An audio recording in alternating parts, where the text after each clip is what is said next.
আসসালামু আলাইকুম। সংবাদে আপনাদের সবাইকে স্বাগত জানাচ্ছি। আমি ফিরোজ তোহা। শুরুতেই আরবে কেবলস সংবাদ শিরোনাম জানিয়ে দিব আমাদের হাতে থাকা সর্বশেষ গুরুত্বপূর্ণ আপডেট সংবাদ। ছাত্রলীগকে চাকরির সুযোগ করে দিতেই সরকার কোটা বাতিল করেছে বলে অভিযোগ করেছেন বিএনপি সিনিয়র যুগ্ম মহাসচিব অ্যাডভোকেট রুহুল কবির রিজভী। এরপর জানিয়ে দিব বাজেটে মূল্যস্ফীতির লক্ষ্যমাত্রা 6.5 এবং জিডিপি 6.75%। জানিয়ে দিব স্বাস্থ্যসেবায় গাফিলতি পেলেই ব্যবস্থা, বলছেন স্বাস্থ্যমন্ত্রী সামন্ত লাল সেন। এদিকে সংসদে 53তম বাজেট উপস্থাপন শুরু। 2024-25 অর্থবছরে প্রস্তাবিত বাজেট জাতীয় সংসদে উপস্থাপন শুরু করেছেন অর্থমন্ত্রী আবুল হাসান মাহমুদ আলী। এ বিষয়ে গুরুত্বপূর্ণ সংবাদ থাকবে বন্ধুরা। সম্পূর্ণ সংবাদটি জানতে ভিডিওটি না টেনে দেখতে থাকুন। এদিকে সাপের লেজে পা দিয়ে পুতিনকে খেপিয়ে তুলেছে বাইডেন। মার্কিন অস্ত্র ব্যবহার করে রুশ ভূখণ্ডে হামলার অনুমতি দিয়ে সাপের লেজে পা দিয়েছেন প্রেসিডেন্ট বাইডেন। ইউক্রেন যুদ্ধের শুরু থেকেই পরমাণু হামলার হুমকি দিয়ে আসছিল রাশিয়া। এমন হুমকির মধ্যে বাইডেনের এ অনুমতি কেবল যুদ্ধের পরিধি বাড়াবে বলে মনে করছে বিশ্লেষকেরা। এবং সর্বশেষ জানিয়ে দিব নরেন্দ্র মোদীর শপথ অনুষ্ঠান পেছোচ্ছে। টানা তৃতীয় মেয়াদে ভারতের প্রধানমন্ত্রী হচ্ছেন বিজেপির নেতা নরেন্দ্র মোদী। লোকসভার নির্বাচনে সংখ্যাগরিষ্ঠ দলের নেতা হিসেবে সরকার গঠন করতে যাচ্ছেন বর্ষিয়ান এই নেতা। নরেন্দ্র মোদীর শপথ অনুষ্ঠান পেছানো হয়েছে। 8 জুন শপথ নেয়ার কথা থাকলেও একদিন পিছিয়ে যেতে পারে বলে জানিয়েছে একটি নির্ভরযোগ্য সূত্র। দিল্লির একটি নির্ভরযোগ্য সূত্র এসব তথ্য আজ প্রকাশ করেছে। প্রিয় দর্শক, এতক্ষণ শুনছিলেন সংবাদ শিরোনাম, এবারে বিস্তারিত। তবে তার আগে বন্ধুরা, আপনি কোন স্থান থেকে আমাদের সংবাদটি দেখছেন কমেন্ট করে জানিয়ে দিন। এই সংবাদ সম্পর্কে আপনার মূল্যবান মতামত। প্রিয় দর্শক, আপনি যদি আমাদের চ্যানেলে নতুন হয়ে থাকেন, ভিডিওটি দেখতে দেখতে চ্যানেলটি সাবস্ক্রাইব করে রাখুন, যাতে করে আমাদের লেটেস্ট আপডেট সংবাদগুলো সবার আগে আপনার কাছে পৌঁছে যায়। এবারে বিস্তারিত। ছাত্রলীগকে চাকরির সুযোগ করে দিতেই কোটা বাতিল করেছে সরকার, রিজভী। ছাত্রলীগ যুবলীগকে চাকরির সুযোগ করে দিতেই আওয়ামী লীগ সরকার কোটা পদ্ধতি বাতিল করেছে এমন মন্তব্য করেছেন বিএনপির সিনিয়র যুগ্ম মহাসচিব অ্যাডভোকেট রুহুল কবির রিজভী। এ সময় তিনি বলেন, কোটা বাতিলের জন্য দেশের তরুণ ছাত্র সমাজ আন্দোলন সংগ্রাম করেছিল। তাদের আন্দোলনের মুখে সরকার কোটা বাতিল করতে বাধ্য হয়েছিল। এখন সরকারের লোক দিয়ে রিট করিয়ে হাইকোর্টের মাধ্যমে আবার তা বাতিল করা হলো। বৃহস্পতিবার 6 জুন দুপুরে রাজধানীর সেগুনবাগিচার ঢাকা রিপোর্টার্স ইউনিটিতে এক আলোচনা সভায় প্রধান অতিথির বক্তব্যে সব কথা বলেন রুহুল কবির রিজভী। বিএনপির প্রতিষ্ঠাতা প্রয়াত রাষ্ট্রপতি জিয়াউর রহমানের 43তম শাহাদাত বার্ষিকী উপলক্ষে জাতীয়তাবাদী তাঁতি দলের উদ্যোগে এই আলোচনা সভা অনুষ্ঠিত হয়। রুহুল কবির রিজভী আরও বলেন, মুক্তিযুদ্ধ কোটার নামে বাবা ছাত্রলীগের সভাপতি ছিলেন এখন আওয়ামী লীগ নেতা, মামা আওয়ামী লীগের এমপি, খালু আওয়ামী লীগের স্থানীয় নেতা। এদেরকে ঢুকানোর জন্য এই প্রক্রিয়া চলমান রয়েছে। রাষ্ট্রপতি জিয়াউর রহমান প্রসঙ্গে রুহুল কবির রিজভী বলেন, জিয়াউর রহমান ছিলেন ক্ষণজন্মা। তিনি কৃষি, শিল্প, শিক্ষা, অর্থনীতি সহ প্রতিটি ক্ষেত্রে যুগান্তকারী বিপ্লব ঘটিয়েছিলেন। বর্তমান সরকার দেশে লুটপাটের রাজত্ব কায়েম করেছে। সরকার সব প্রতিষ্ঠান ধ্বংস করে এদেশে একদলীয় শাসন কায়েম করেছে। তিনি বলেন, ক্ষমতা দখলে রেখে অনন্তকাল ক্ষমতায় থাকার অসৎ অভিপ্রায় বিএনপির নেতাকর্মীদের বিনাশ করার জন্য সরকার বিনা বিচারে নেতাকর্মীদেরকে কারাগারে রেখেছে। সরকার বিচার বিভাগকে হাতিয়ার হিসেবে ব্যবহার করছে। বিএনপির এই জ্যেষ্ঠ নেতা আরও বলেন, বেনজিরকে দিয়ে সরকার বিএনপির কত নেতাকর্মী, অঙ্গ সংগঠনের নেতাকর্মী, শ্রমিক থেকে শুরু করে কতজনকে যে অপহরণ করেছে, বিচার বহির্ভূত হত্যা করিয়েছে। এই ঘটনাগুলো আজিজ এবং বেনজির সাহেবের। এসব ঘটনা আজকে মানুষ শুধু বিস্ময়ে শুনছে, সরকারে কাগজ পড়ছে আর বিস্মিত হচ্ছে। আমরা তো মাত্র সিটে ফোটা জানি, ভেতরে যে আরো কত কিছু আছে এগুলো এখনো বের হয়ে আসেনি। গুণী মানুষেরা এখন কারাগারে লোহার খাঁচায়, এমন মন্তব্য করে বিএনপির মুখপাত্র রুহুল কবির রিজভী আরও বলেন, ডক্টর ইউনুস বলেছেন তিনি আধা ঘন্টার মতো লোহার খাঁচায় ছিলেন। আর দেশের সবচাইতে জনপ্রিয় যে নেত্রী, তিনি বছরের পর বছর লোহার খাঁচার মধ্যে আবদ্ধ। আজকে ডক্টর ইউনুস সাহেবেরা সম্মানিত নন, এখন সম্মানিতকে বেনজির আজিজ সাহেবেরা সম্মানিত। এ সময় তিনি বলেন, বেনজিরের স্ত্রীর নামে 646 বিঘা জমি পাওয়া গেছে। অথচ এই ভদ্রলোক বেনজির সাহেব তিনি ওসিদের সম্মেলনে ওসিদেরকে বলেন দুর্নীতির ব্যাপারে জিরো টলারেন্স নীতিতে থাকতে হবে। অথচ তার বেতন ভাতা বাবদ তিনি ইনকাম করেছিলেন মাত্র 1 কোটি থেকে 1.5 কোটি টাকা।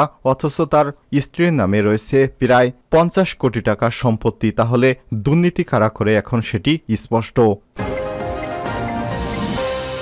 বাজেটে মূল্যস্ফীতির লক্ষ্যমাত্রা 6.5, জিডিপি 6.75%। দেশে খাদ্যদ্রব্যের বাজারের ঊর্ধ্বগতিতার প্রভাব পড়েছে সার্বিক মূল্যস্ফীতিতে। গত 2 বছর ধরে বাংলাদেশের উচ্চ মূল্যস্ফীতি বিরাজ করছে। খাদ্যপণ্যের বাড়তি দামের চাপে পিষ্ট সাধারণ মানুষের দিন যাপন। উচ্চ মূল্যস্ফীতির লাগাম টানতে সরকার নানা ধরনের পদক্ষেপ নিলেও কোনো কাজে আসেনি। এমন অবস্থায় ক্রমবর্ধমান উচ্চ মূল্যস্ফীতির সামনে আগামী অর্থবছরে 2024-25 প্রস্তাবিত বাজেটে লক্ষ্যমাত্রা ধারণ করা হয়েছে 6.5%। একই সঙ্গে 6.75% জিডিপি প্রবৃদ্ধি আশা করছে সরকার। বৃহস্পতিবার 6 জুন জাতীয় সংসদে 2024-25 অর্থবছরে বাজেট উপস্থাপন করেছেন অর্থমন্ত্রী আবুল হাসান মাহমুদ আলী। বাজেট বক্তৃতায় তিনি আগামী অর্থবছরে মোট দেশজ উৎপাদনের জিডিপি এবং মূল্যস্ফীতির লক্ষ্যমাত্রা তুলে ধরেন। বাজেট বক্তব্যে অর্থমন্ত্রী বলেন মূল্যস্ফীতির হার কমিয়ে আনার লক্ষ্যে সংকোচনমূলক মুদ্রানীতি অনুসরণ করা হচ্ছে এবং রাজস্ব নীতিতে সহায়ক নীতিকৌশল অবলম্বন করা হচ্ছে। মূল্যস্ফীতির চাপ থেকে সাধারণ মানুষকে সুরক্ষা দিতে ফ্যামিলি কার্ড, OMS ইত্যাদি কার্যক্রম জোরদার করা হয়েছে। আমাদের গৃহীত এসব নীতিকৌশলের ফলে আশা করছি আগামী অর্থবছরে মূল্যস্ফীতি 6.5% নেমে আসবে। যদিও চলতি অর্থবছরে বাজেটেও একই লক্ষ্যমাত্রা ধরা হয়েছিল, কিন্তু তার ধারে কাছেও যাওয়া সম্ভব হয়নি। পরে যদিও লক্ষ্যমাত্রা 6.5% থেকে বাড়িয়ে করা হয়েছে 7.5%, তবে এই লক্ষ্য পূরণ করা যায়নি, যার ফলে চলতি অর্থবছর জুড়েই মূল্যস্ফীতির হার ছিল 9%-এর বেশি। বাংলাদেশ পরিসংখ্যান ব্যুরোর সর্বশেষ তথ্য অনুযায়ী গত মে মাসে দেশের সার্বিক মূল্যস্ফীতি হয়েছে 9.89%। জিডিপি প্রবৃদ্ধির বিষয়ে আবুল হাসান মাহমুদ আলী বলেছেন 2009-10 অর্থবছর হতে 2022-23 অর্থবছর এ পর্যন্ত বাংলাদেশের গড় প্রবৃদ্ধির হার ছিল 6.7%। এই গতি ধরে রাখার লক্ষ্যে কৃষি এবং শিল্প খাতের উৎপাদন উৎসাহিত করতে যৌক্তিক সকল সহায়তা অব্যাহত রাখা হবে। পাশাপাশি গুরুত্বপূর্ণ অবকাঠামো এবং প্রকল্পসমূহের যথাযথ বাস্তবায়ন এবং রপ্তানি ও প্রবাস আয় বৃদ্ধির লক্ষ্যে সুনির্দিষ্ট কর্মপরিকল্পনা গ্রহণ করা হবে। আশা করছি আমাদের গৃহীত এসব নীতি প্রকৌশলের ফলে আগামী অর্থবছরে 6.75% জিডিপি প্রবৃদ্ধি অর্জিত হবে এবং মধ্যমেয়াদে তা বৃদ্ধি পেয়ে 7.25%-তে পৌঁছবে। স্বাস্থ্যসেবায় গাফিলতি পেলেই ব্যবস্থা। স্বাস্থ্যমন্ত্রী উপজেলা পর্যায়ে স্বাস্থ্যসেবার মান বাড়াতে হবে। এখানে কোনো রোগী সরকারি সেবা থেকে বঞ্চিত হলে এর দায় সংশ্লিষ্ট কর্মকর্তাদের নিতে হবে। কোনো ধরনের গাফিলতি থাকলে কঠোর শাস্তি পেতে হবে বলে হুঁশিয়ারি দিয়েছেন স্বাস্থ্য এবং পরিবার পরিকল্পনা মন্ত্রী ডাক্তার সামন্তলাল সেন। বৃহস্পতিবার 6 জুন সকালে রূপগঞ্জ উপজেলা স্বাস্থ্য কমপ্লেক্সের সেবার মান এবং রোগীদের হালচাল পরিদর্শনে এসে এক মতবিনিময় সভায় প্রধান অতিথির বক্তব্যে এসব কথা বলেন তিনি। লাইসেন্সবিহীন বেসরকারি হাসপাতাল বন্ধের অভিযানে আগের মতোই চলবে, তাই অনিয়ম পেলেই ব্যবস্থা নেওয়া হবে উল্লেখ করে স্বাস্থ্যমন্ত্রী বলেন মনে রাখতে হবে জীবন একটাই, এটা নিয়ে চিকিৎসার নামে কোনো প্রকার হয়রানি মেনে নেওয়া হবে না। হুঁশিয়ারিতে মন্ত্রী বলেন কমিউনিটি ক্লিনিককে আরও সক্রিয় হতে হবে। সরকার কাজ করছে, তবে উপজেলা পর্যায়ে যতগুলো হাসপাতাল দেখলাম তার মাঝে রূপগঞ্জের এই হাসপাতালটির সার্বিক পরিবেশ ভালো। রোগীরা যাতে সেবা বঞ্চিত না হয় সেদিকে খেয়াল রাখার নির্দেশনা দিচ্ছি। সংসদে 53তম বাজেট স্থাপন শুরু। 2024-25 অর্থবছরে প্রস্তাবিত বাজেট জাতীয় সংসদে উত্থাপন শুরু করেছেন অর্থমন্ত্রী আবুল হাসান মাহমুদ আলী। বৃহস্পতিবার 6 জুন বিকাল 4টায় জাতীয় সংসদ ভবনে স্পিকার শিরিন শারমিন চৌধুরীর সভাপতিতে বাজেট অধিবেশন অনুষ্ঠিত হয়। পরে বিকাল 4:30টায় অর্থমন্ত্রী বাজেট উত্থাপন শুরু করেন। এবারের বাজেটের আকার 7,97,000 কোটি টাকা। বাংলাদেশের ইতিহাসে এটি 53তম বাজেট। আওয়ামী লীগ সরকারের টানা চতুর্থ মেয়াদের প্রথম বাজেট এবং প্রধানমন্ত্রী শেখ হাসিনার নেতৃত্বাধীন সরকারের পক্ষে 21তম বাজেট এটি। রেওয়াজ অনুযায়ী এদিন অর্থমন্ত্রী ব্রিকসেস নিয়ে সংসদে প্রবেশ করেন। প্রতিবারের ন্যায় এবারও মন্ত্রিপরিষদ বিভাগ থেকে অর্থমন্ত্রীকে ব্রিফকেস সরবরাহ করা হয়েছে। আবুল হাসান মাহমুদ আলী বাজেট ডকুমেন্টস নিয়ে সংসদ অধিবেশন কক্ষে প্রবেশ করেছেন।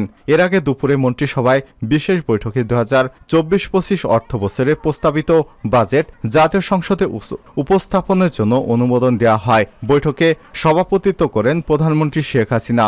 সকাল 10:30টার দিকে 2024-25 অর্থ বছরের জন্য প্রস্তাবিত বাজেট উত্থাপন করতে রাজধানীর ইস্কাটন গার্ডেন রোডে সরকারি বাসভবন থেকে রওনা দেন অর্থমন্ত্রী। পরে পৌনে 11টার দিকে সংসদে পৌঁছান তিনি। অর্থ মন্ত্রণালয়ের সূত্র থেকে জানা যায়, এবারের বাজেটের আকার হতে যাচ্ছে 7,97,000 কোটি টাকা। নতুন অর্থ বছরে সরকার ব্যয় বাড়াতে চায় আগের বছরের 2023-24-এর চেয়ে প্রায় 36,000 কোটি টাকা। 2023-24 অর্থ বছরের বাজেটের আকার ছিল 7,61,000 কোটি টাকা।